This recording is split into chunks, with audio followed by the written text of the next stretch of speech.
Alrighty, folks, welcome to part two of the New Trader webinar series. I am Marziti, your host. And let's see, oh, I forgot to get up the disclaimers and all that stuff here. Where's all that? All that is under New Traders. Here's the person we're dealing with who's trying to make sense of all of it. And here it is. The quick and dirty disclaimers here. This presentation is created by me, Marziti. I am not a financial advisor.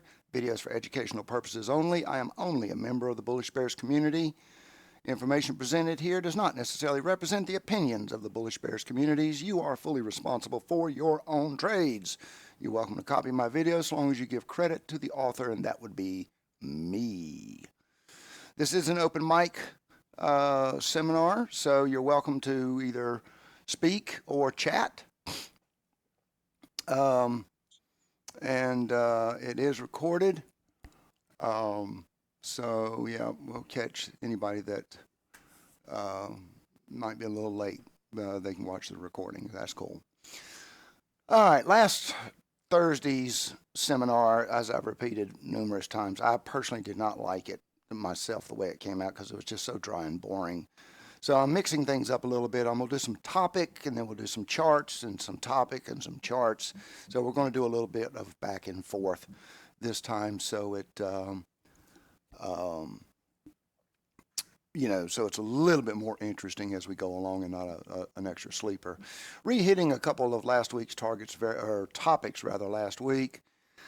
90% of new traders lose money and quit, so they say. We don't really know, but let's just say that they're right. And the question is, why is that?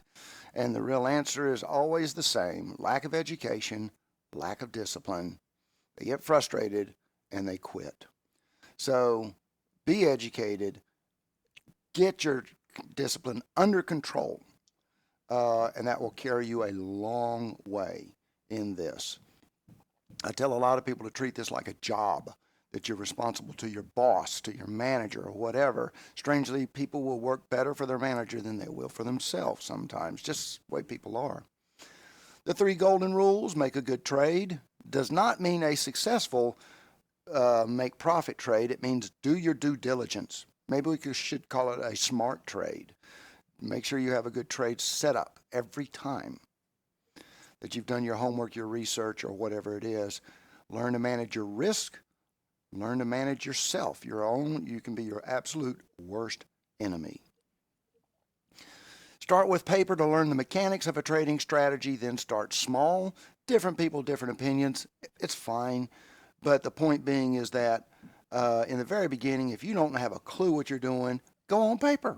That's why it's there, to work it out.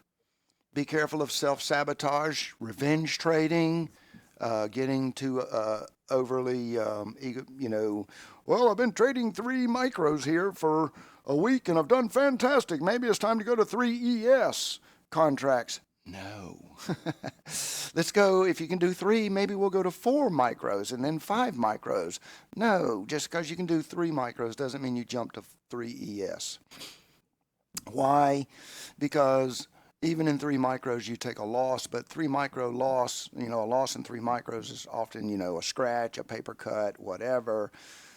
3 losses, though, a loss of 3 contracts in the ES, however, could seriously jeopardize your emotions as well as your bank account. So we build up. Be mindful of spaghetti head syndrome, where you just simply get overwhelmed. We talked a little bit about stocks, futures, options. I do have a full webinar about that somewhere around April of 2024 in the webinars room. Okay.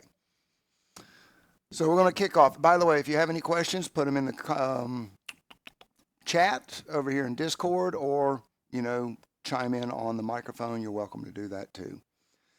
We're going to start with, any questions before I get started?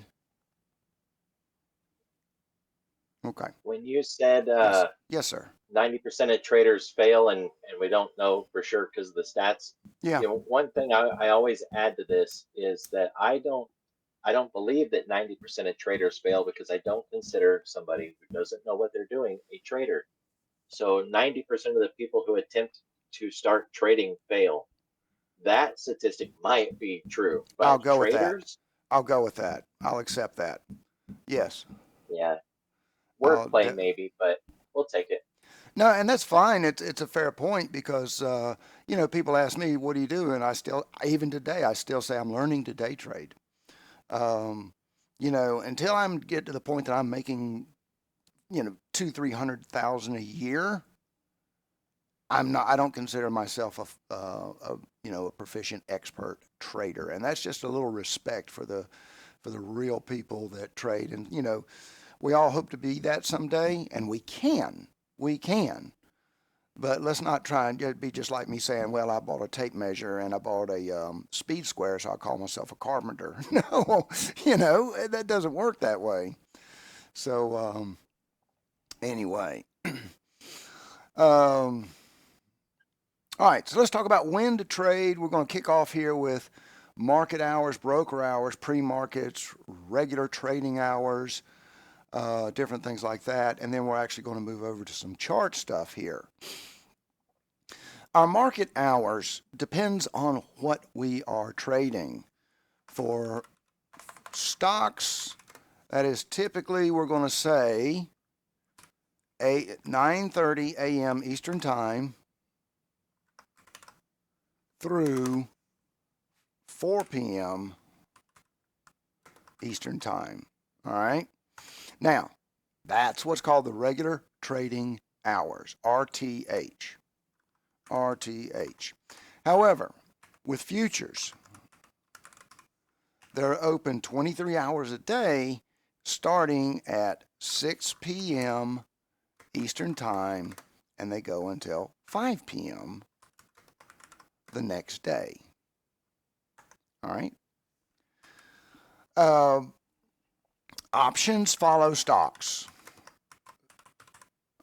Options follow stocks, regular trading hours. Try that again. Regular trading hours, 9:30 a.m. to 4 p.m. Eastern Time. All right. FX, I'll be honest, I've never traded FX. I can't tell you that much about it. I think it's 23 hours like futures, but I could be mistaken on that. Signet, do you know? 23 hours. 23 hours, follow the same 6 p.m. to 5 p.m. Eastern? The times may vary depending on which pair you're looking at, but still Okay. 23 hours. Okay, fair enough. Thank you. So these are your core. You can always count on these hours, except for holidays and things like that. Now, nonetheless, so our oddball one here are stocks. And stocks have what we're going to call pre market hours. And what I put in here as nighttime is also called the extended session or the overnight session. Some tickers, um, some stocks and ETFs will trade what they call 24 hours a day. You say, well, that's just fantastic, man. That's just great. Well, the challenge with that um, is there's very few people trading at that time compared to the regular trading hours. Now, that's not to say that you can't make some really great moves during the after hours pre markets and all that, but you just have to bear in mind there's not as much volume. And so, what's the difference? What difference does that make? Oh, yes, Bitcoin trades nights and weekends. That's true. Oh, I'm glad you said that. Stocks and futures options Monday through Friday. Thank you for catching me on that. Monday through Friday. Except unless it's Bitcoin. But we were talking about why do we care about volume in the pre-market and after-hours session, the evening, the overnights. When the institutions are not throwing their big money around, That means there's not as many orders on the book, which means that price can skyrocket up or down. I don't know. What's the opposite of skyrocket? Hell rocket? I don't know. Crash. Crash. It can skyrocket or it can crash very easily because there's nobody in the way to stop it. Now, 95% of the time, it just putzes around and does very little. It just chops a little bit around in a tight range. But if somebody wants to make a move outside of regular trading hours, it's doable. Much easier to do in the outside hours than it is the regular trading hours. So just be mindful of that if you decide to trade in those outside hours. Broker hours. I want to mention this here. This is one that you say, don't brokers follow market hours? Sort of. And what do I mean by sort of? Well, there are, for example, let me just go over here and bring up Thinkorswim, and let's just bring up SPX. SPX, the S&P, options actually are active outside of regular trading hours. But not all brokers allow trading on their platform to happen during that time. Now, I've gotten stuck in this because I didn't know this. I used to trade XSP, which is the mini version of the SPX, and I'd be in an option trade in it from the day before. I'd come in here and at 7 o'clock in the morning. I was like, oh, this is great. Let me close that trade out because it's open or whatever. And I couldn't close it. I'm like, but the chart's updating. These numbers are updating and all this stuff is updating. Why can't I close this trade? And I talked to Thinkorswim tech support, and they're like, yeah, the market is open on CBOE, but we don't participate. So if you are looking for something like that, then you're probably going to have to go look to a broker like IBKR, Interactive Brokers, or there are some others out there. But just realize that just because a market may be open does not mean that your broker is trading during that time. Does everybody get that? Any questions about that? Okay. There are some really Yes. odd inconsistencies that messes with people because and things are always changing, especially in the options world. They're trying to set up this new 24-hour system Mm-hmm. to trade options. Some brokers will allow you to do that if you're in another country and have it's if you don't know or you don't have access, don't freak out. You know, like if you think, well, Joey's got access, I don't. That ain't fair. What am I doing? You just might not have it, right? And the system is always changing. So you'll see options prices moving in the free market. That very likely does not mean it's being traded, and you can't trust those. Every broker will have a little non-disclosure form that says the options prices you see in the free market are not real, and that you cannot trust them unless it's futures options, because those are actually open 23 And hours that's a a day. very, very good point. I'm glad you mentioned that. I know we had some requests for a little bit more information about options. I think I mentioned this very briefly last week. Yeah, I did, because I talked about the fact that options um, in futures have a different price. It's a multiplier instead of just a straight point for point delta handle. But at any rate, so there are a couple sessions that you'll hear people talk about. The Asian session, I get it confused whether it starts at 7 or 8 p.m. Eastern time, but and there is this website, Signet. What's that website you mention all the time about market hours? Tradinghours.com. Yeah, thank you. Tradinghours.com. Here we see that the Tokyo Stock Exchange, let's zoom in on that. The problem, of course, with this is it's in their local time. So you have to do some translation here. But there's the New York Stock Exchange. That is the biggest one in the world, followed by London, is the second biggest, and then Japan, and then Australia. In fact, I know a lot of people that just flat out don't even bother talking about Australia, and that's not a slam to anybody, but in Australia, but it's just it doesn't carry enough volume that people get excited about it. So that's one thing that you can always consider there. So we have the London's Asian. Did I spell that right? I did spell that wrong. Anyway, London session starts at 2 a.m. Eastern Time, and London is famous for having what's called the kill zone, which is it Signet? Is it 2 to 3 a.m. Eastern Time? The kill zone? Yeah, 2 to 4. 2 to 4. Okay. So the kill zone is when London just has a hissy fit and they make massive moves over there, sometimes that are grossly unexpected or whatever. And it's just one of those things to be aware of. If you are in a different time zone, maybe you're UK or whatever, you may find that the London session may suit you better. It is, but again, it's all a matter of getting used to the pond that you're in.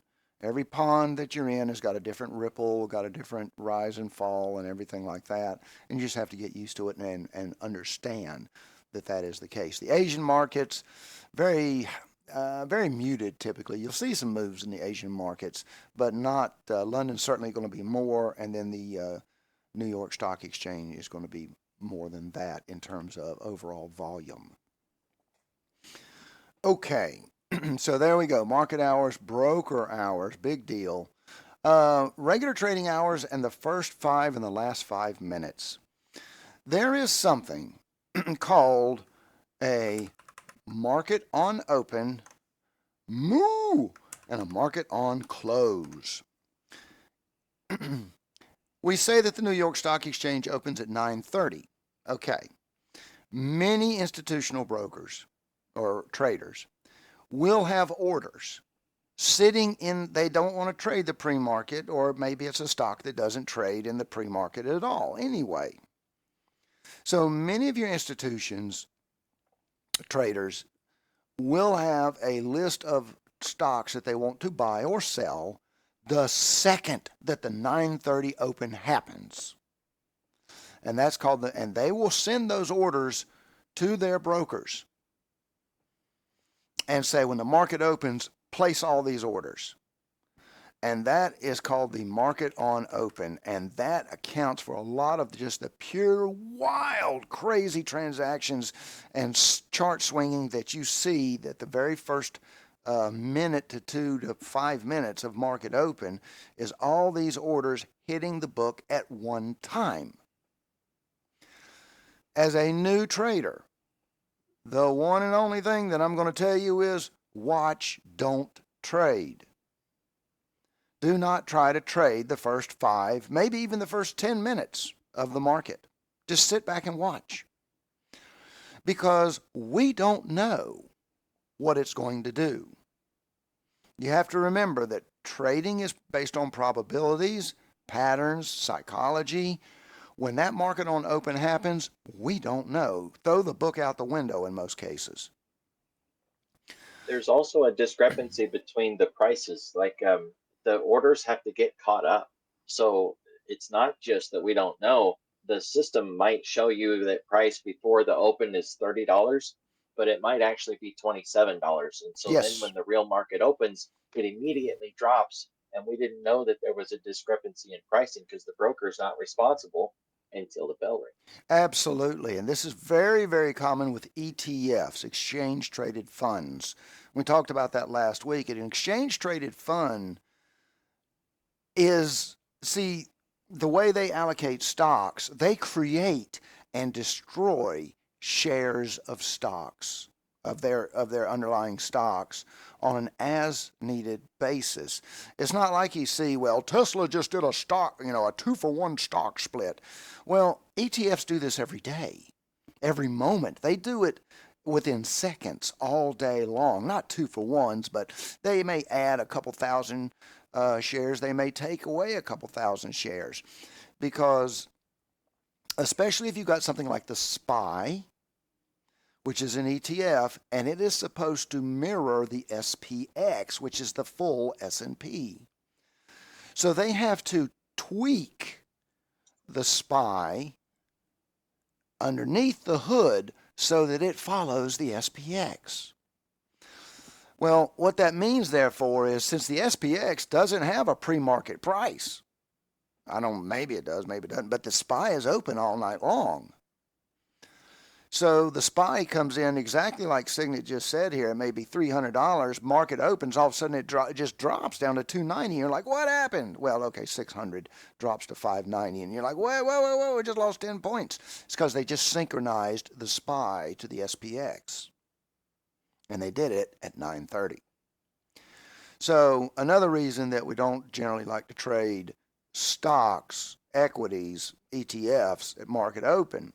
Now, futures, FX, different story because they've been open. They opened, FX varies as Signet said, but futures open at 6 p.m. Eastern time, so they're not going to get adjusted necessarily. Futures also open at different times. Gold, oil, copper, silver, they all have various open and closes. That's why gold closes at like 1 in the afternoon, or copper does. Well, that's true. I mean, you can watch the volume just plummet in the early afternoon on crude oil and gold and stuff like that. Pre-market has rules about how stops trigger and function, and we can only use limit orders, and you can't use market orders. There's all kinds of rules in the pre-market for stocks. Yeah. There's even after hours in pre-market, and then there's 2 early times, right? There's between 4 and like 7 a.m. and then there's 7 to 9:30 a.m. Some brokers won't even give you that 4 o'clock a.m. access unless you pony up to a paid service. Right. Like I think Robinhood does that. Well, I know that like IBKR will allow, and again, let's say, it's all back to the broker. IBKR will allow you to put a stop on an option outside of market hours, but Thinkorswim will not.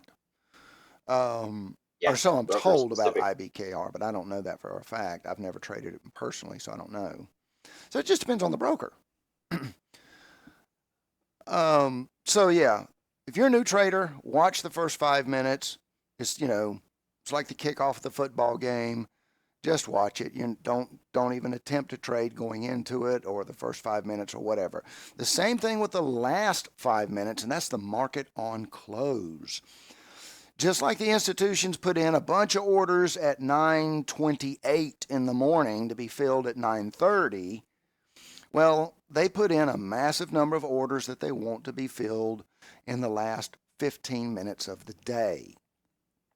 And so at 3:45 Eastern p.m., you can watch a lot of stocks, and many times futures and stuff like that will follow suit because they may be synchronized and stuff like that.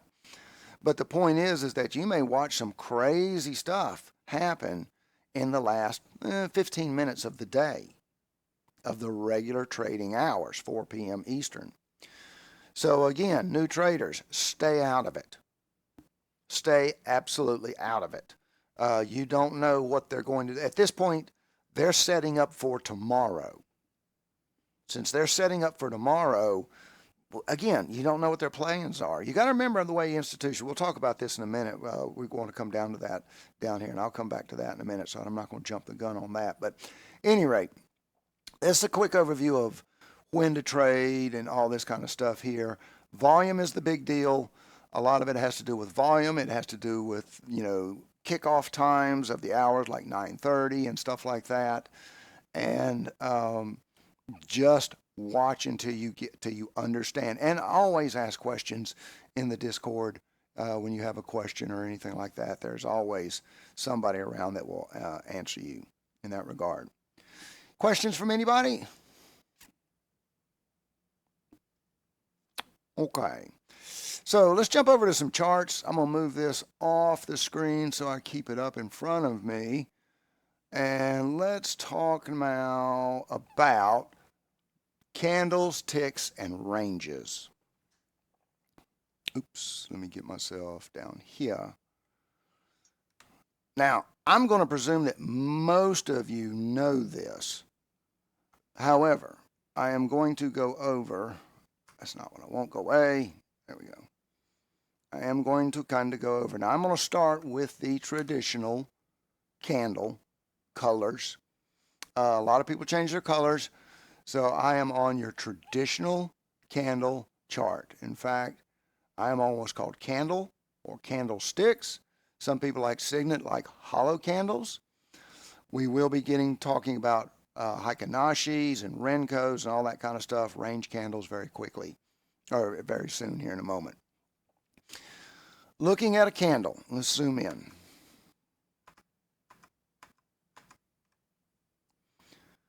We have a candle right here. My cursor is going to mess this up. We have a green candle. Now I want you to notice that there are 4 parts to this candle. There's the very bottom of this candle, this little stick down here. And there's a little stick up here at the top of this green candle. Now those 2 little sticks are called wicks, W-I-C-K-S. And it means that during the course of this candle, which represents a certain amount of time, I shall show you that in a moment, that price went up there or down there, but did not stay there. Now this candle is green, so that means that the price opened at the bottom of, now this area here is called the body. So the solid part of the candle is called the body. And since this is a green candle, it means it opened down here at the bottom. Price went down at some point, it went up at some point, and it went all over the place. But at the end of whatever the time period is for this candle, it closed right up here at the top of this body, and that's the close. Now compare that to this candle over here. This candle's red, and it's the exact opposite. It opened up at the top of the body, went all over the place.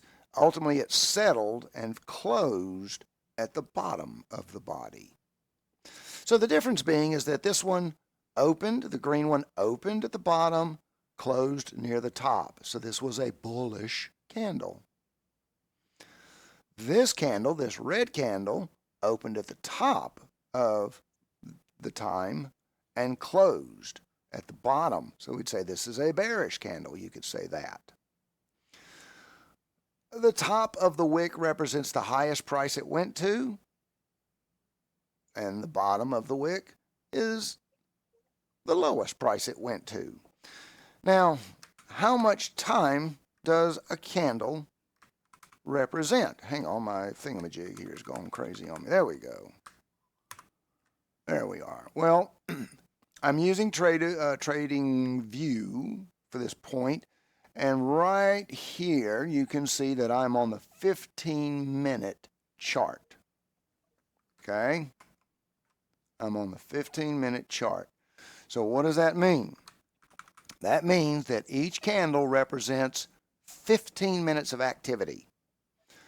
So if you look down here at the bottom, down here, it'll show you when I hover over this candle here, look down, and that candle represents from 10:15 a.m. for 15 minutes would take you up to 10:29 and 59 seconds. All right, 15 seconds, 15 minutes. Which means this next candle opened at 10:30. You got to remember, this is the opening time of the candle, not the end, the opening.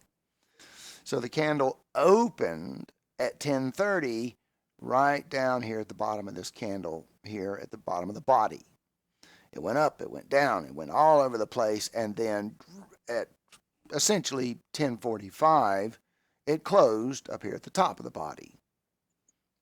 Here's the 1045 candle. So remember, when you look at a candle and you look down at the bottom of your screen and it tells you that time, that's the time that the candle started.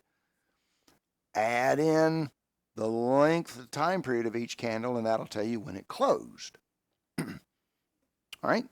Questions about any of that? Okay. Now, so every candle here represents 15 minutes of time. Now, there's another way that a lot of people like to look at.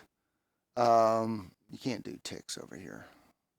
So let's And go. while you're changing your chart time frame, let me toss this out here. Yes, sir. Brokers are not obligated to match each other. So if you have more than one broker and you're wondering why your candles don't look the same on each broker, that would be why.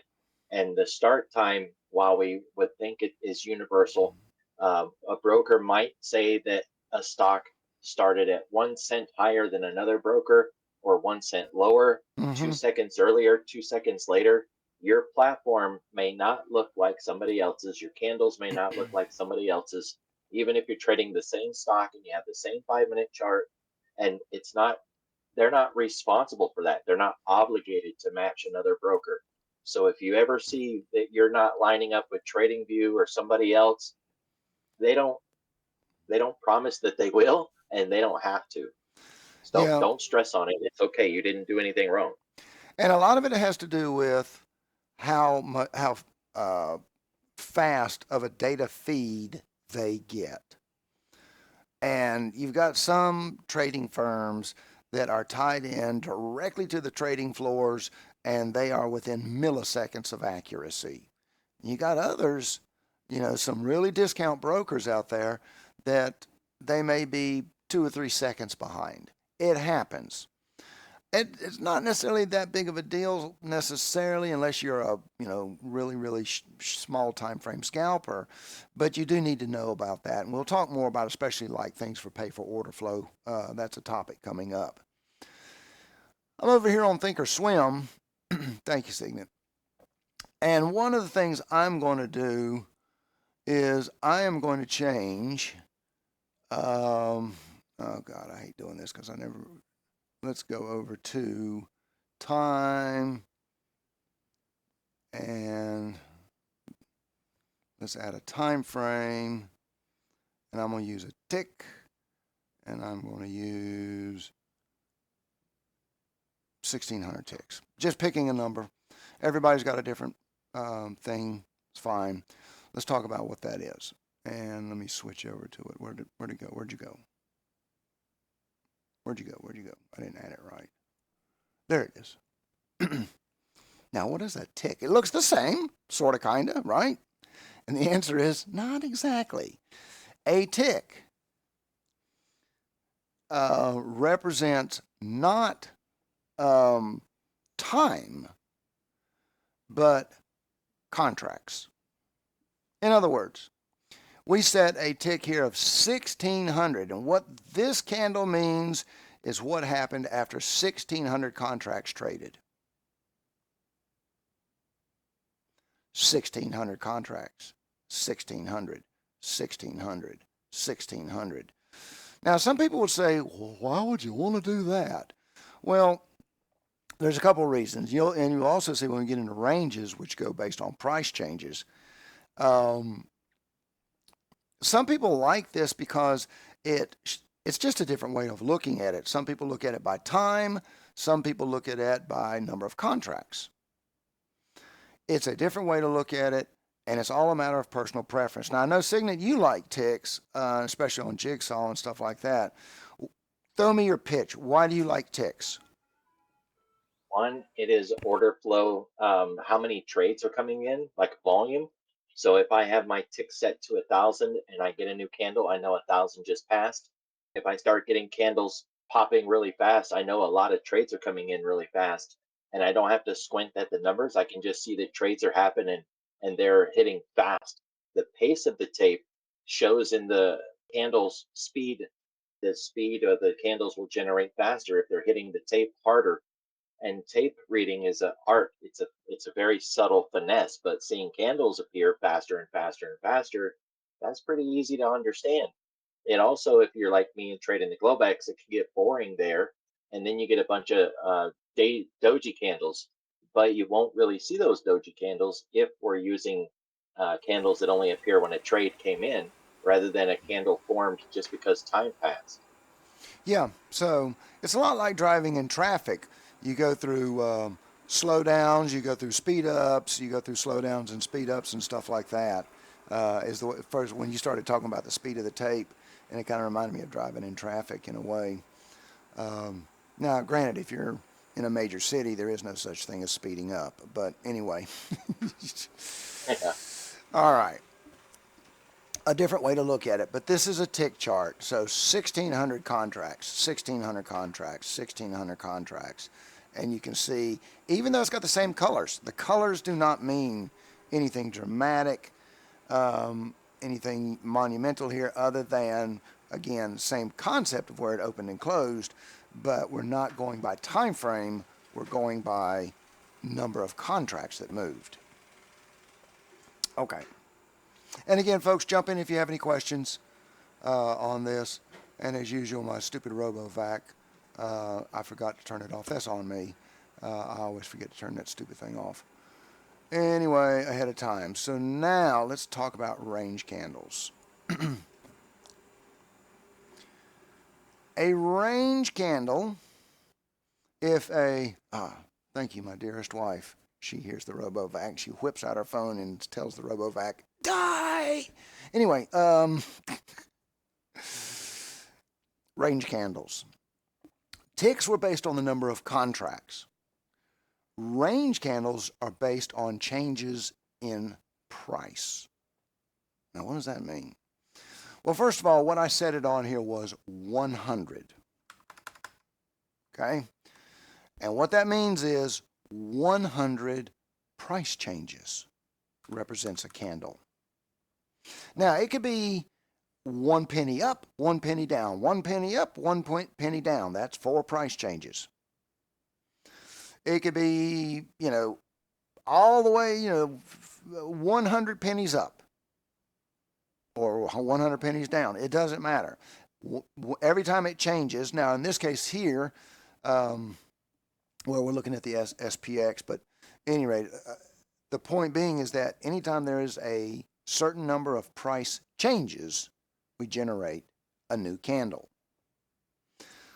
You still have the same open, high, low, close, and all that kind of stuff that we do with a regular candle, but you're saying, well, what's the advantage of this? Well, the advantage to this is it's kind of like a momentum thing in that it shows you a steady increase in price direction. In other words, we don't see all the little choppity, chop going on inside of that candle. We just see that, and it's not by time, it's by the number of price changes. And so here you clearly see that regardless of the ups and the downs, this price was very bullish. Then there was indecision. Then it became very bearish. And so we can see trends this way. It helps us identify trends. And there'll be another way that we'll look at trends and momentum when we talk about Heikin-Ashis. But range candles is just another way of grouping it instead of by time, because as Signet was saying, one of the problems about a time candle, a regular candle, is there could have been one trade in that 15-minute candle. One trade. And you'd have this, candle in it, and it may look something like, let's see if I can think of something off the top of my head. ATUP. ATUP? K as in kitchen, T as in Tupperware, U as in uppers, and P as in pickles. Okay. So now let's take a look at this. Let's examine this on multiple time frames. This is a great example of trash. Not only is it an example of trash, I can't even go back in time on it. Hang on, give me a minute. All right. There's 15 days. Now, those are range candles.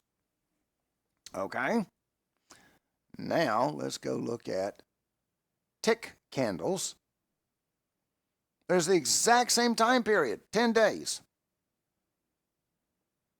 4 bars. All right. Now, let's just go look at our regular 15-minute candle.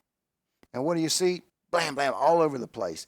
Here's a 15-minute candle, had one trade in it maybe, or two trades or something like that. You see what I'm saying? So this is why, depending on what you're trading, you may want to go to a different type of candle so that it can show you some. This. You look at this like, what am I supposed to do with this? This is so difficult to make any sense out of it.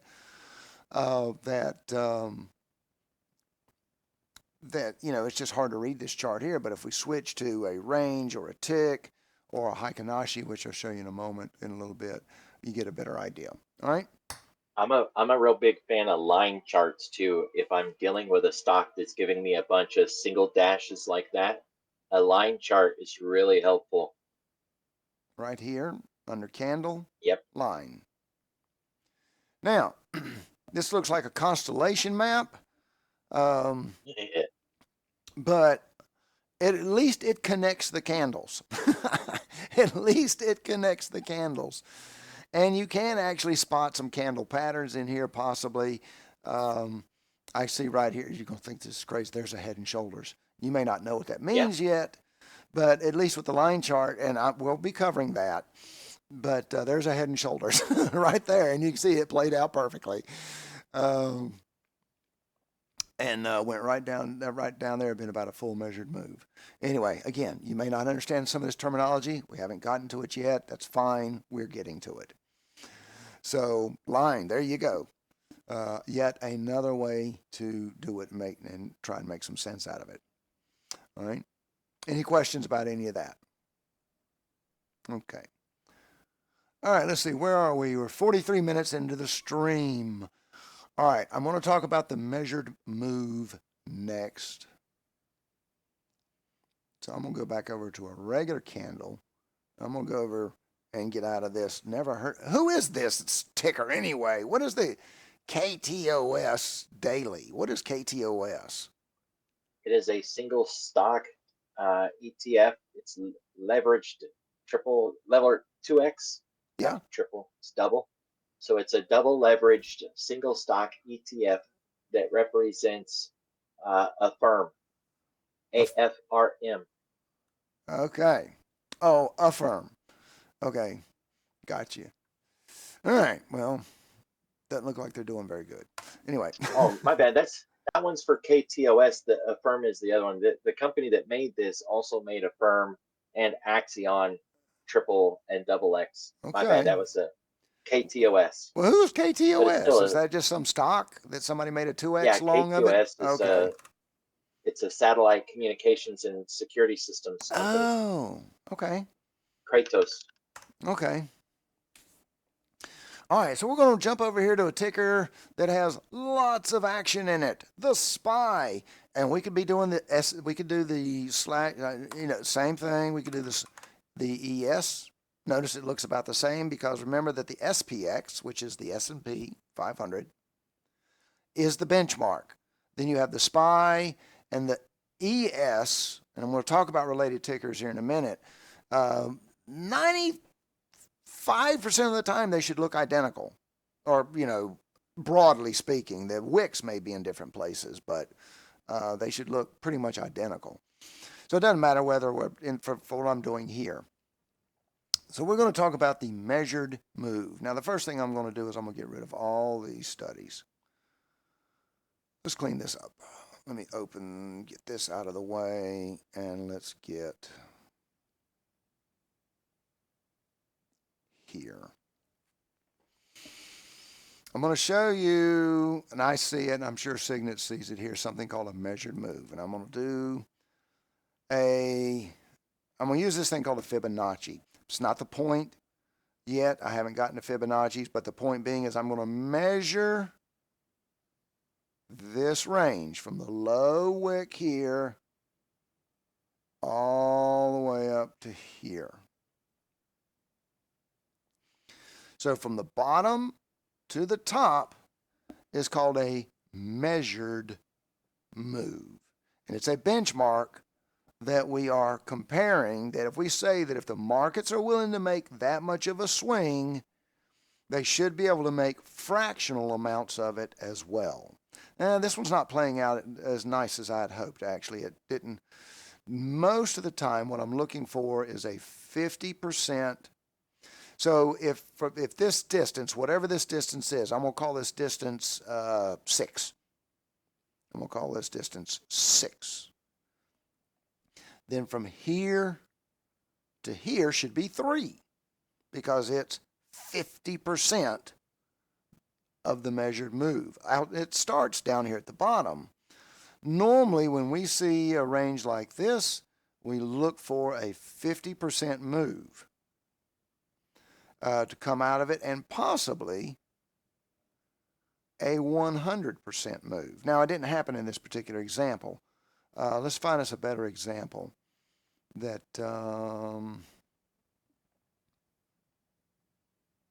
here to here. Now, there are some magic numbers in here. That's not what I wanted, but okay. Hang on. There. I marked the high of this candle to the low of this candle, and I picked a range. Now, the measured move has got several magic numbers. One of the magic numbers is the, let me change this because I've got the wrong values in here. Let's go with, instead of that, what do I want? The 125.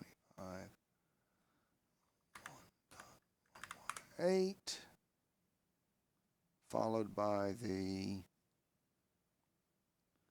1.236, the 1.5, do I have the 1.68? 68. Turn that on. Oh, I've already got that in here. Actually, that number's wrong.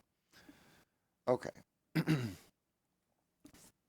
There are some magic numbers with a measured move. The first one is called the 111.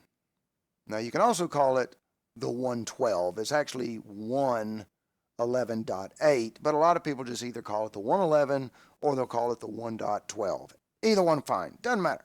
Same thing. We're only talking, minor discrepancy here. I know 111 just rolls off the tongue so much easier. What do we see here? And then we have the 1, 2, 3, 6. These are Fibonacci's. I'm going to come back to them. But again, we're talking measured moves here. A measured move has got magic numbers. One of them is the 111, and you can see what happened. The price came out, went outside of this box, went up to the 111, and what happened? Boop, it got kicked back inside the box. Tried again, made a little more progress, but didn't make it to the 1, 2, 3, kicked back inside the box. Finally, we get over to here. We see that it keeps dancing with the 1, 2, 3, but they just cannot get the momentum to continue going north, and they throw in the towel and they give up, and down they go. So there's one idea of a measured move. That's still not the one I'm looking to find. I might have to switch probably over to TradingView and look for them. Let's do that.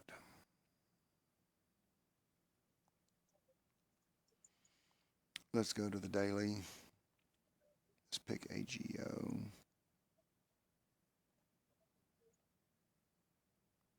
There. This is a leveraged product, but I want you to see from here to here. We'll talk more about this as charts go on, but here to here. That is a range. This candle is high, significantly higher than the others. This candle is significantly lower than the others, and that kind of forms a box or a measured move. let's take a look at what actually happened on the chart as this measured move idea plays out. And I'm going to zoom in on the screen. If I can get my fingers on the right keys, it would help. Whoops, too much. Come over here. Let's back out one. Okay.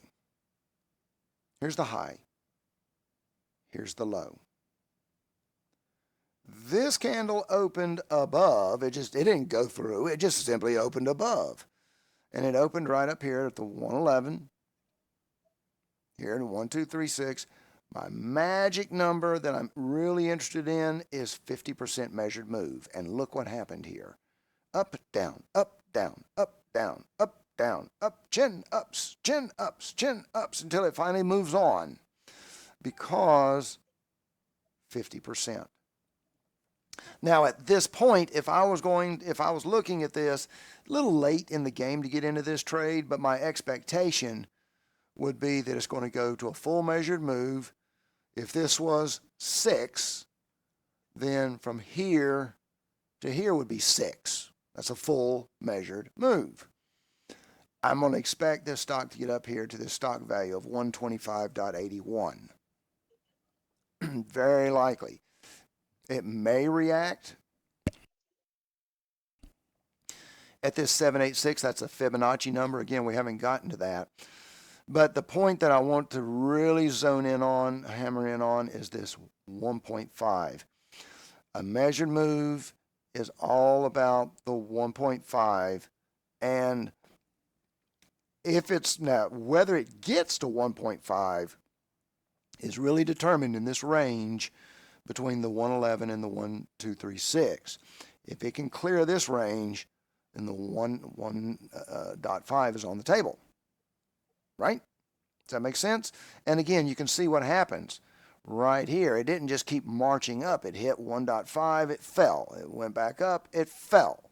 And then finally, it starts going on. And you say, well, what's so magic about a half-measured move?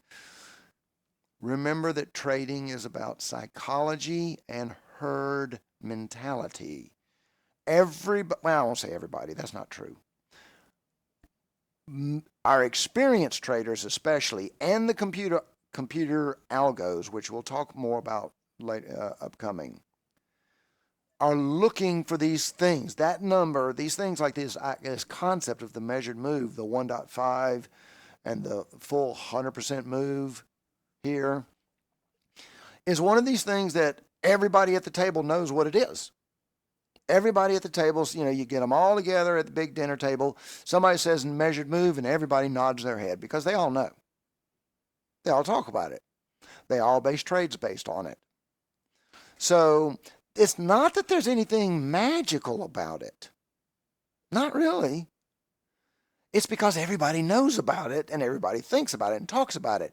Wait till we get to floor pivot points, and I tell you the story to that one. That'll blow your mind. But the measured move is simply we pick a significant high, a significant low, and then we say, let's project half of that width above us, half of that width below us. We can project a full width above us, a full width below us, and we can look for that to hit. If you've been listening to Signet's morning streams, you'll hear him talk about the ADR, the average daily range. Well, what else does he talk about in addition to that? The half ADR. Half up, half down, in addition to the full ADR. Because half is a magic number with people. Everybody thinks about it. Everybody's aware of it. So it factors into people's trading strategies. Is there another measured move on this chart? Let's see. What do I see here? I see a significant high, significant low. Let's see. I don't know. I haven't played these out, so I don't know.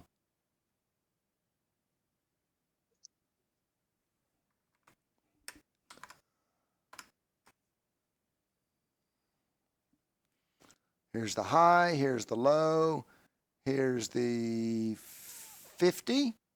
Bam. when it got up to a full measured move. Isn't that coincidence? Isn't that interesting how one measured move, this one turns out to be a subset of that bigger measure move that we just looked at a moment ago. And that's a concept called fractal. Fractal means things happen on smaller time frames just like they do on bigger time frames, and vice versa. So you can find these measured moves on the daily, you can find them on the hourly, the 5-minute, the 5-second. These same concepts can be found on all kinds of time frames, and that's what we call fractal. It means it really doesn't matter what time it is or whatever, you still can find it. Same patterns. But look here, this smaller measured move, what happened when it hit a full measured move? It came back down to right here, which is the 50. Oh, let's see, the number's over it, so yeah. Came right back down to the 50, went back up, back down, and then broke out of the measured move. Wow. Isn't that amazing? Isn't that cool? Isn't that just absolutely cool? Because you say, well, what am I supposed to do with that there? I don't know what I'm going to do with that. That move's already happened. It's all right. Well, no, but you got to learn to spot. And again, we'll talk about this more as we go, but you got to learn to spot and see this measured move developing. So what have you got here? You've got a high, you've got a low, a move back into the middle, and then it starts to run on. Not the best example here because we don't see a bunch of action moving between the candles. It just jumped. But the point is that the numbers line up. Right there they are. Look, I mean, let's see the numbers above. So not the whatever. You get the idea though. We need a scan for these. Yeah. It's hard to do. It's hard to do scanning for these because you got to figure out some kind of a time frame. Look back how far or whatever. You'll notice I just drew two different. Notice that this measured move is actually inside of this measured move, and numbers from both of them hit with that grouping right there. For this grouping, it was the 50% move for this one, but a 100% move for that one.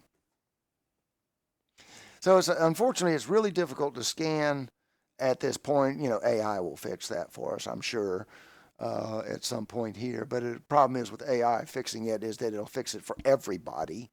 And so even though AI may come up with a solution to it, since everybody has the same solution, we're still in the same, nobody got anywhere.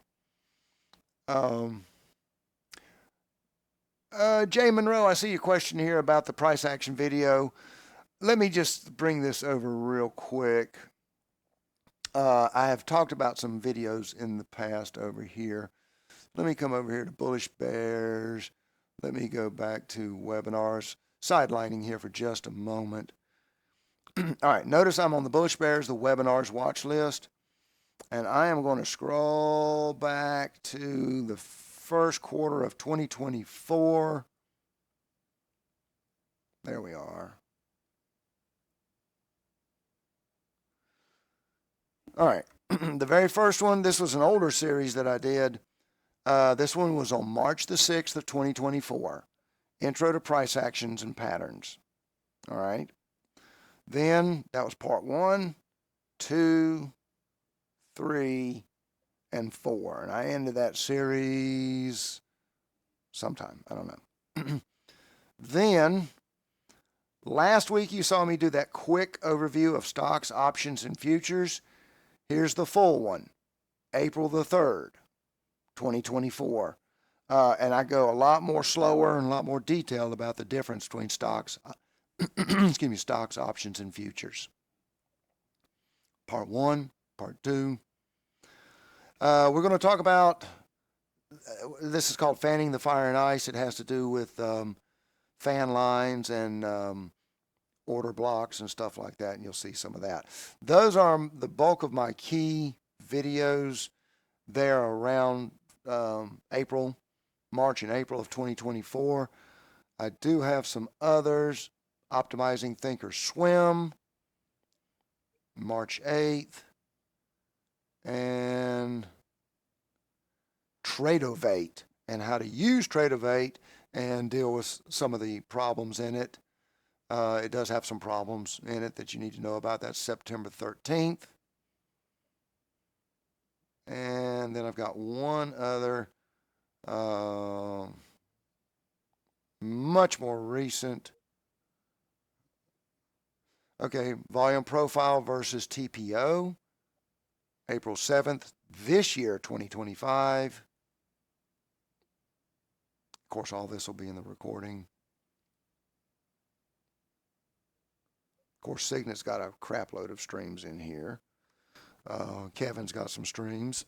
I'm looking for, NinjaTrader Overview. That's a broker platform. Like there, I like it. It's a full platform version that interacts with Tradovate. So if you don't, Tradovate's very simplistic, nice and easy to use. It's got a lot of limitations. It's got some quirks and stuff. So if you want a professional level trading platform that uses Tradovate type of thing, that's what NinjaTrader is. So, okay.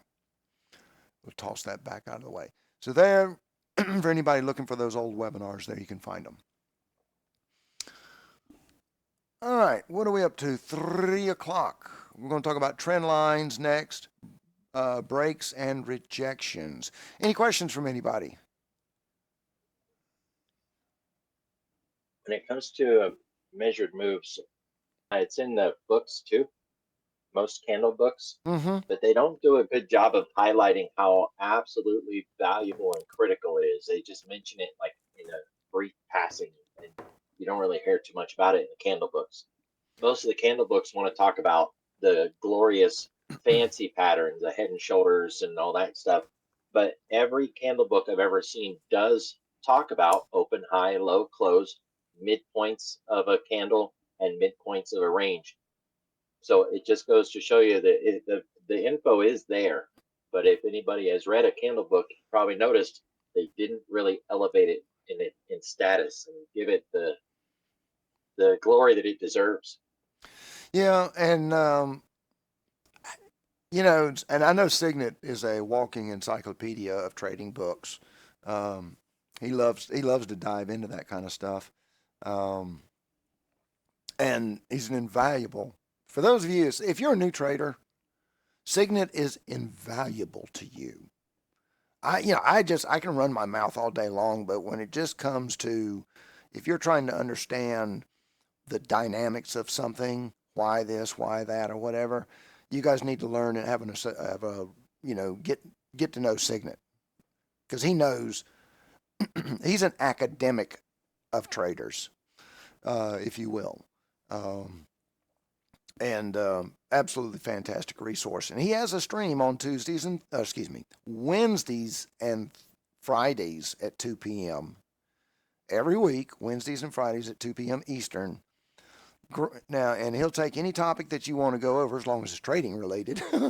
But he also, for those of you that want to learn about options, which is a very long and complex topic, potentially, but that's Signet's forte.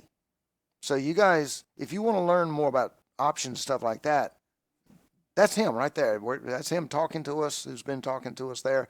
He's got his show Wednesdays and Fridays at 2 p.m.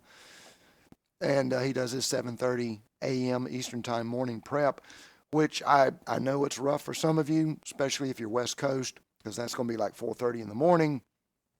For some of you, it is recorded. It is on the YouTube. Is it on your OEC coaching or is it on the Bullish Bears? I forget. YouTube channel. OEC. OEC. Okay. Yeah. And it is in the link that he posts every morning at 7:30 where to find all that kind of stuff. But it's worth watching. It really is. So. I don't do FOMC weeks, so there won't be a stream tomorrow. I'll be doing Thursday and Friday back to back. I just told him you're going to be there. You got to be there now. No. I know, kidding. but I never do FOMC weeks. So you're doing Thursday and Friday this week, you say? Yeah. Okay. Sometimes I do Tuesday and Friday, but obviously I'm not doing today's. We'll do Thursday and Friday. Okay. All right. So then that means I will not be streaming Thursday. Signet will be, and that's fine. That's an exception more than the rule, kind of thing. So, any rate, let's talk about trend lines here for a minute. A trend line is a diagonal. Well, I mean, it can be a horizontal line, but we typically think of it as a diagonal line.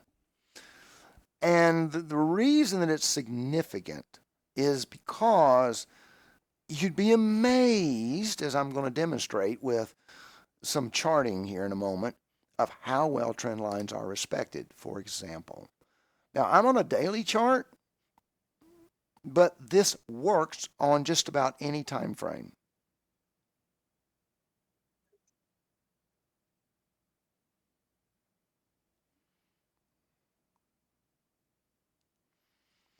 Now notice I drew it here to here. Now the reason I didn't draw it here, this is today and we're still open. But I drew it from here. There's the little circle. Here's the little circle. Follow this trend line back. There.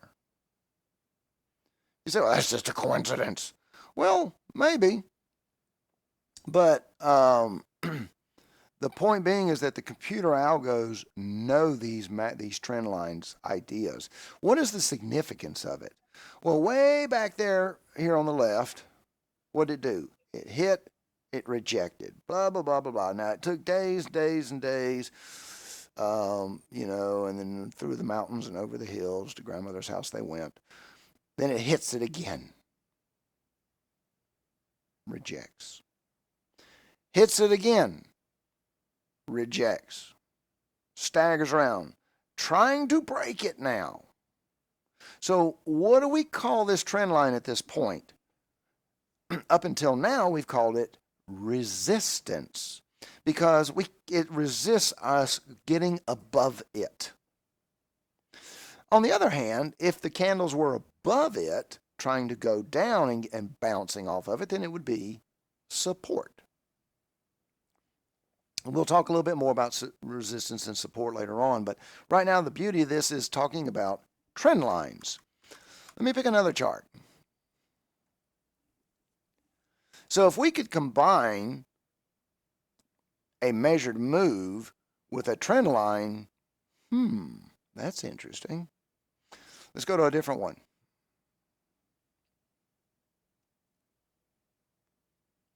Let's take a look and see what happened back here. Now this is, kind of old news, but what I want to show you is we had a point here, then a lower high here. What happened here? When price was coming around to this trend line, we say, well, that's resistance, isn't it? Yes, it was. It was resisting it breaking higher. And wait a minute, get this right. So you can see it hit it, then it walked along it, it tried it again, it got rejected again. Finally, they had enough momentum to get through it and take off. Okay. So what does this trend line business tell us? It means that it's going to do something when it gets there. We don't necessarily know what it's going to do. It could rush through it, it could bounce off of it, but we know it's going to react to it. And that is the most important part. Do I see another trend line?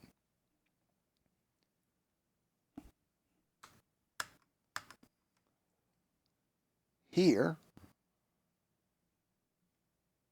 Come on, to there. Let's see what happens over on the right. Oh, no, we got close to it and we turned away from it. So it doesn't always play out, does it? It kept trying to get towards it, but, didn't quite get there. Let's move on. Here's a trend line. Here. to here. See the little wicks I'm connected to? Now, what do we know? We know that in the future, that first of all, it tells me that the coin, the Granite Shares 2X long coin ETF, the first thing I know from this trend line is this stock bearish or bullish right now? Long term on the daily, it is bearish. Yes, it has run up, but it has hit, and then it is set now a new lower low than over here, right? And we've come back down into this region right here and a little below it. We'll talk more about consolidation areas later. Trend lines are beautiful, absolutely beautiful. Now, here's something else that's interesting. I don't know if this is going to work out for me or not. Now, this one you got to hunt for. I'm going to clone this trend line. Now, we know it's at an angle, right? I'm going to have to drag this around and see if it makes sense somewhere. Now, you could say it kind of makes sense because it did hit here. It did hit here. It reacted here. You can see this. It stayed below it and followed it before it tried to move around it. And you could say that it chopped around here. So I'm not exactly connecting really perfect points here with this copy of that trend line, but it's uncanny, isn't it? It's uncanny that I've made this parallel channel, and we can see that it reacted to it here in the past, here, here, and here. Now, what does that tell me? That tells me we're in a channel between these two lines. It tells me that it's going to react when it gets to either one of these lines. So is there a trade to be had here right now? Not necessarily, but it is something to watch and see when it gets to one of these trend lines. Okay. You say, well, is there anything? I mean, but that's great for day traders and investors and stuff. What about me? I'm on the 1 minute chart. I'm on the 1 minute chart.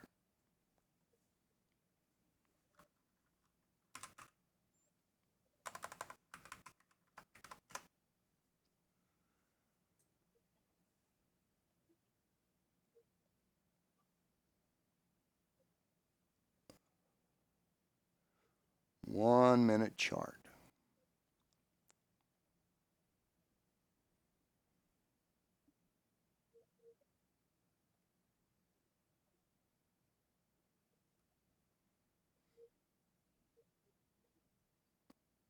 It's really interesting that Adam Grimes talks about trend lines in his book, The Art and Science of Technical Analysis. And when he has an uptrend, he focuses on a trend line under the stock because he's trying to identify a breakdown. Yeah. And if he has a stock in a downtrend, he puts the trend line on top because he's looking for a breakout above. And the only time he puts the channel on in the way that you're demonstrating is if he's looking for, say, a blow off top. If it's in an uptrend, like the previous example, or if he's looking for a capitulation low, which would be if the ES was to break the low of that channel that you're drawing and leave the range. Now take a look at the, yeah, absolutely. Take a look at this new trend line this is a clone of the top one. Let me zoom in. We came now, this is, the point to understand about a trend line, the more points you touch where it reacts, the stronger it is. 2 points make a line, but when you have 3 to 4 to 5 points that interact with it, that means it's got more strength. Look at this. Here, came down, broke, rejected. Here, did close, 1 minute now, 1 minute chart, came down here. Interacted with it here. Right? You see that? Looking backwards, there. Historical. See, I drew the trend line way, the 2 points to this trend line are over on the right, but when I look to the left, there it is. There's your confirmation of this trend line, is that it actually started back here, even though we're looking at it up here. So these trend lines carry a lot of weight. Now, granted, there's some, it dipped quite a bit here or whatever, but the point being is that, and up here, it went outside of it and that kind of thing there. But the point being is that we see how these things have some strange peculiarities to them. Let's skip that one. I don't like that. Oh, wait a There's minute. also the idea that price is not expected to necessarily stop at the trend line. It's where we expect to see a change in market dynamics. The pace of the tape, the active participation, time and sales may Mm-hmm. increase. You should see orders in the queue. You want to see confirming identification that other participants are reacting around that level. But that's the key to all of it is around that level. Mm-hmm. Absolutely. Look at this. Here I'm on the 1 hour. I talked about fractal, that the same stuff happens on all kinds of different time zones. Here it is, 1 hour. Boom, boom, boom. What do you think is going to happen here? Now, could it crash through it and start heading, south? Absolutely it could. We don't know, but we know it's going to react when it hits this number. Let me zoom in on that. Right here. See? Tagged it. It's going to react. It's going to do something because it did something here. It did something here. Let's go back here. And then it's off the chart at that point. All right. Now, let's clone it. And again, now here I've got to look for some place where it makes sense. And so I've kind of got to go look all over the chart for where it makes sense. And right there.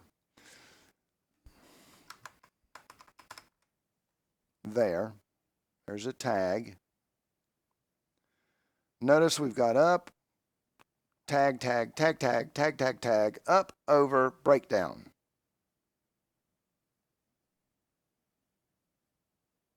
Tag. Broke down below. Walks up under this trend line, tagged, broke. So I picked one very clear one, this bottom one. I had 1, 2, 3, now possibly 4 interaction points, cloned it, carried it up here and started looking for where I get the most reversals, reactions, or whatever on that line. Now I found my channel. And I know what it is. Okay, let's say if this is following the channel, what can we say happens?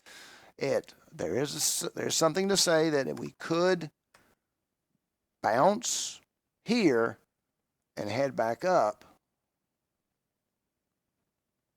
towards here. So you could go long, you could take an option or whatever. You could take the 180 call if you're an option. Some people asked about options. So there's your 180 call. You could take it. You say, well, how long should that option be played out? Twice as long as you think it should take to get there. Twice as long. In this case here, we saw that it took 22 bars, which was 22 hours. Now this is Labu. It's an ETF, so this is 22 market hours, I suspect, from 9:30 to 4 p.m. Eastern. So in that case there, you would want to be saying, well, I want at least 44 market hours if I'm just going to take a straight call.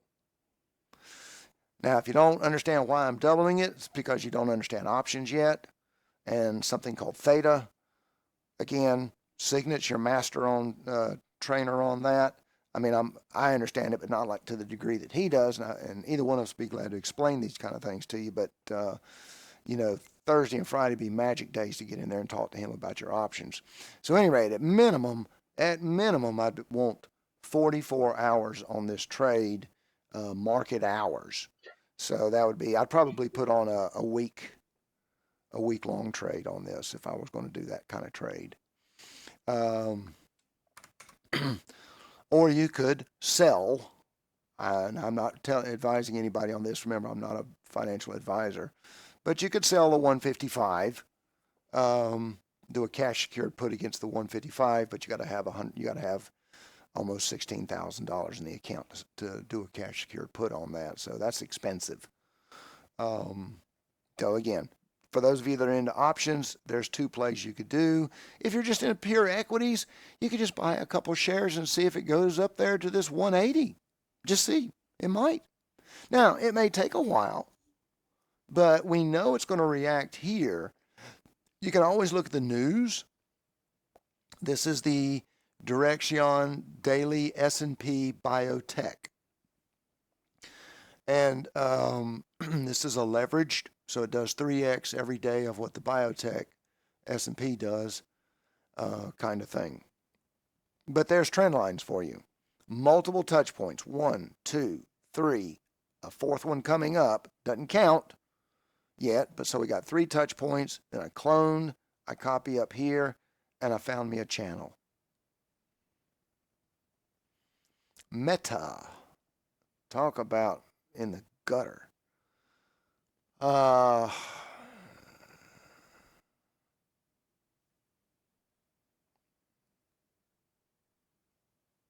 Here. I don't know if this is going to work. Yep, there it is. There. Look at that right there. Isn't that beautiful? The day that it opened way down there, it's right there at this trend line from here to here. Bang. Look what happened right here. Rushes up, fights to try and get over the trend line. Did make it. But as you can see, you had a couple hours here. You had a day of where it just struggled to get anywhere before it could finally get over that trend line. We'll say, well, is there a top side to this then? Maybe. We'll try it and see. The only real place we've got to go is up here. And so we see it had some activity up here. And if we zoom in on that, we can see this candle's higher, this candle's lower. So it kind of makes sense with that trend line. And then now, days later, what's it doing? It's chopping on that old trend line. So this is a chop right now. So there's more about trend lines. Well, what happens when two trend lines intersect? Let's see if there's one here. I'm looking for it. I don't see one there. Let's go over to MicroStrategy. Meta, save me. Meta, don't let me be like you. No, but you can easily see there's some trend lines here. We can do the same thing. Nail Home Builders.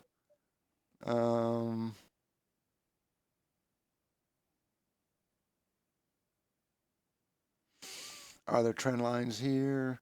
Again, I want the most touches I can get. So let's go from this high way back here. Look at that. Isn't that beautiful? Tag. So there's now 4 points. Here, 5, chop.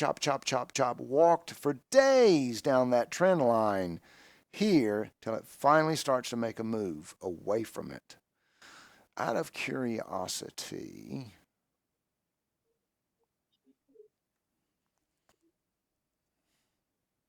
let's take this low to this high. Look at the measured move. Look what happened when it hit 50% of that measured move. Bangity bang, bang, bang, boom, boom, boom. It comes up here, it hits the 786, back down it comes to the 50, bangity, bangity, bang, and now it comes down. So there we are, combining measured moves and trend lines.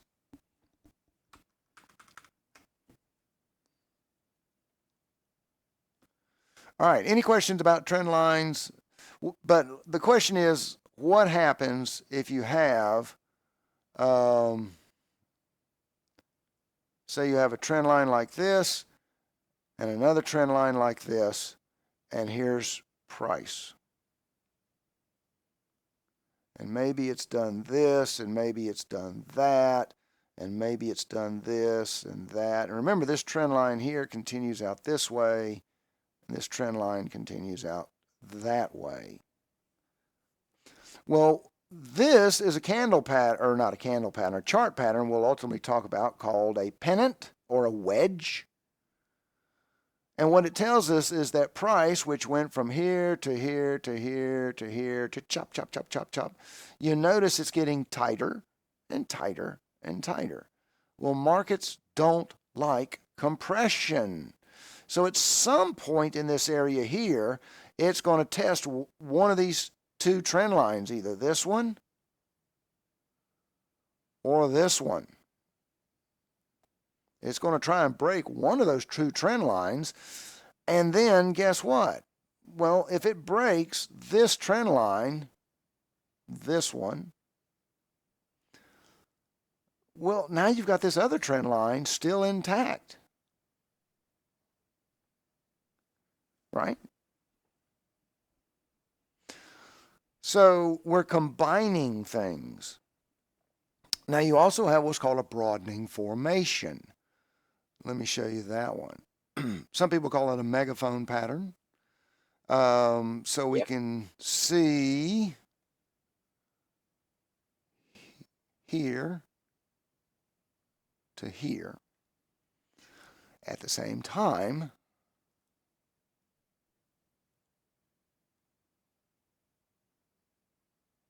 There to there. This area over here is called a megaphone or a broadening formation. And it gives us now an idea of where price can go. We will be revisiting this when we talk about fan lines. And fan line is basically where you start splitting this into halves of halves of halves. I'll show you what I mean real quick. It's the craziest damn thing you've ever seen. But here to there, splitting that in half.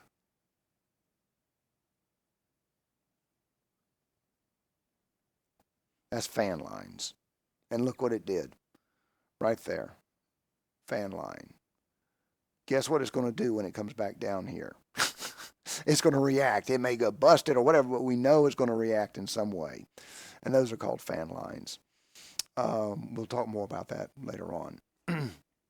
But I really just kind of explained it to you. But we'll go in more detail on that. But at any rate. You see, all this is algorithmically driven. This is all computer algorithmic price action to a great extent. And because of it, that means it's mathematical. And that's why measured moves make sense. Trend lines make sense because a trend line is an angle. Remember your geometry? Your trig? No, of course not. But it's all about angles and things like that. And there it is. You don't have to be great in math to do it. You know, you can draw trend lines. You don't have to know anything about math to draw trend lines and to draw fan lines. But that's what it is.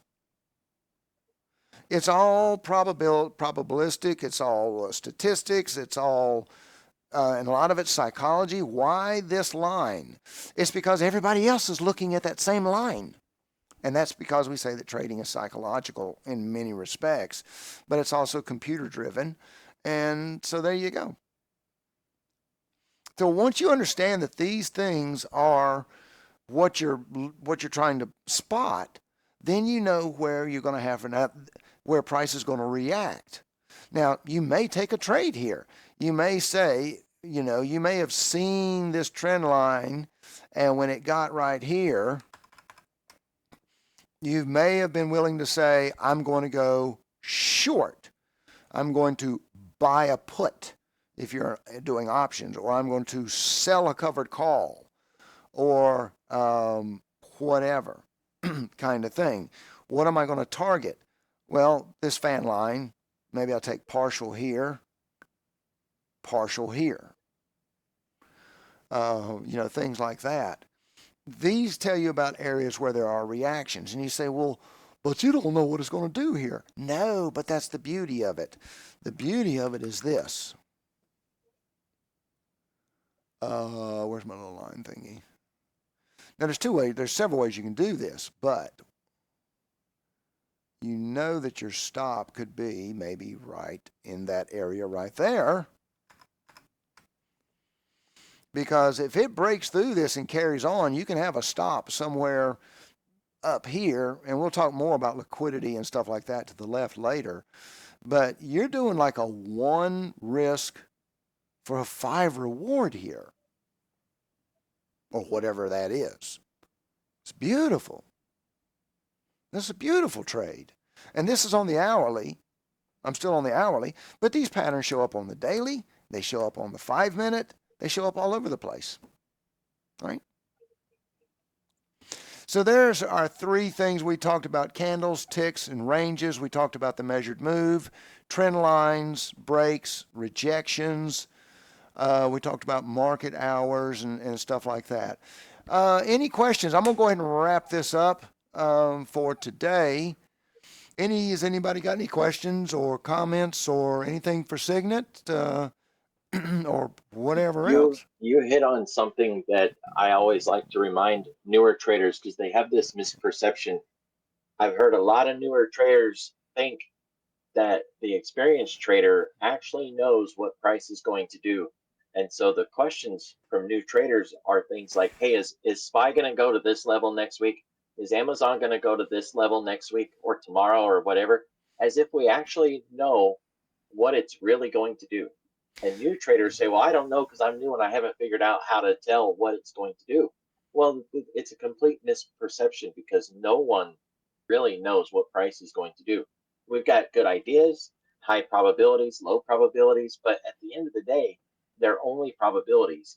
And once a new trader realizes that nobody actually knows what price is going to do, then they realize that they're not the exception, thinking, wow, I wish I knew what price was going to do, but that in reality, nobody knows what price is going to do. We only have our probabilities, and that's the best anybody can do. And the higher your conviction, the more likely it is that you should trade it. And the less conviction you have, the less likely you should trade it. Man, that is so loaded with something that new traders don't understand. I'm so glad you brought that up, because no, there is nothing guaranteed. Here's the thing you have to remember. We're going to talk about this at our next session next Tuesday, and that is, against whom are you trading? And the answer to that is, I want you to imagine for a moment a football game, but instead of there being 2 teams, there's 5. I want you to imagine that there's 5 teams, well, 6, okay? 3 on one side, 3 on the other, but they're all competing against each other.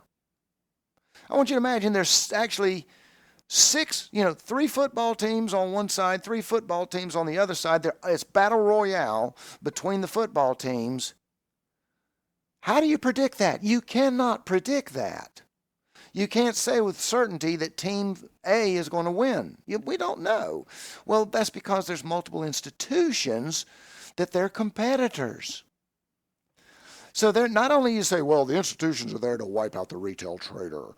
Us retail traders simply don't. No, we just get in the way of the institutions fighting amongst themselves. I got news for you. The institutions couldn't give a poot about you or me. Or any of us hardly. The institutions are fighting institutions, and we're just in the way.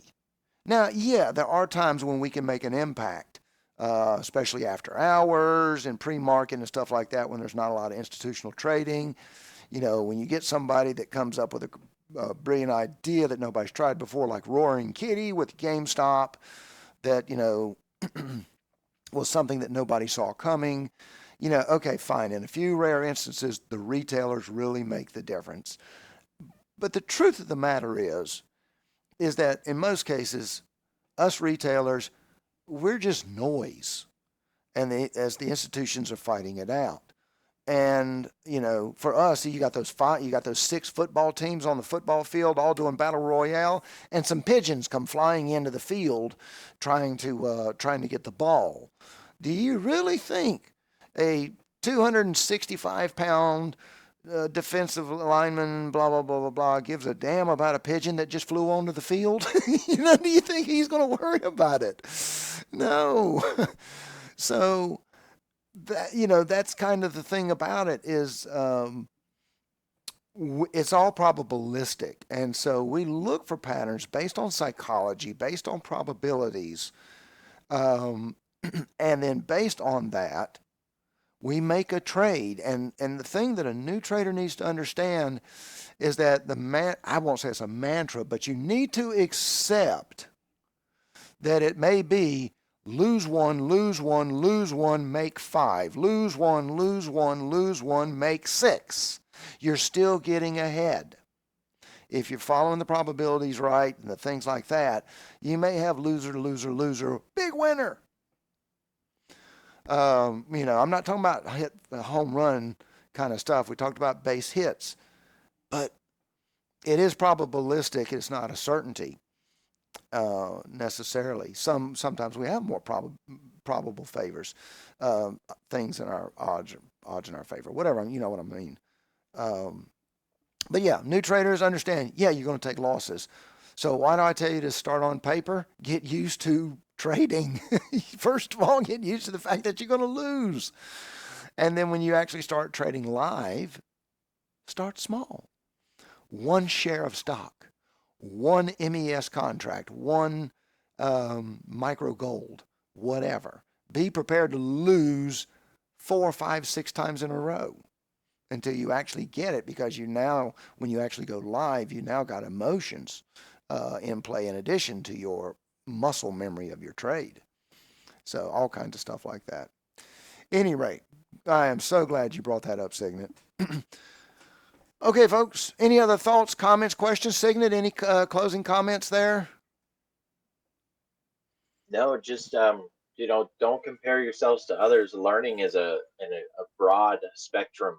I posted a couple things in the chat on things that I think new traders should learn. There's no rush to any of it. Anything you learn when you're new will help later on down the road. And some people have to start at different plots. Some people can barely figure out how to check email and go to YouTube. Yeah. And some people are really good at math. So you start where you are, and then you just focus on the things that you need, one step at a time. Don't overwhelm yourself. There's always tomorrow. As long as you can defend your trade and protect your money, then you always have a chance to come back and try it again.